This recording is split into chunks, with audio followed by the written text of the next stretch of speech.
Kita bagi dia, kita bawa benda tu, bagaimana kita commercialize benda tu supaya dia elok, benda satu elok yang mas boleh beli untuk passenger kelas pertama.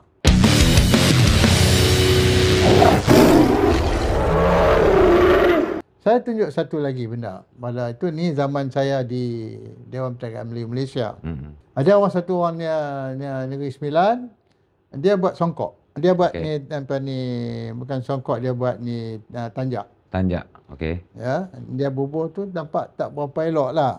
Tapi skill dia ada. Dia duk jual, memang dia duk jual pun dah. Dia duk supply dah dekat ada keramaian majlis-majlis, dia supply sebagai hadiah. Kita ambil dia. Sewaktu tu saya bekerjasama dengan MAS.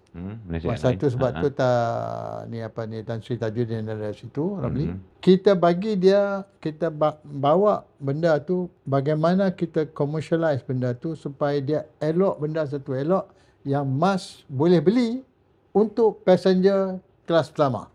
Oh, dia bagi passenger kelas pertama. Sebagai passenger kelas pertama.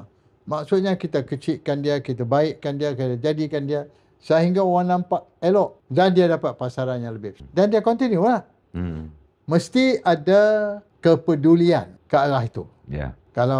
Kalau kita tengok pasar Ramadan ni 1000 macam juadah, apa dia yang boleh kita pedulikan supaya dia jadi benda yang boleh tumbuh daripada situ menjadi sesuatu yang boleh diusahakan bagi bukan hanya menampung hidup, tetapi menjadi sesuatu perniagaan atau produk perniagaan yang boleh menjadi berkualiti antarabangsa.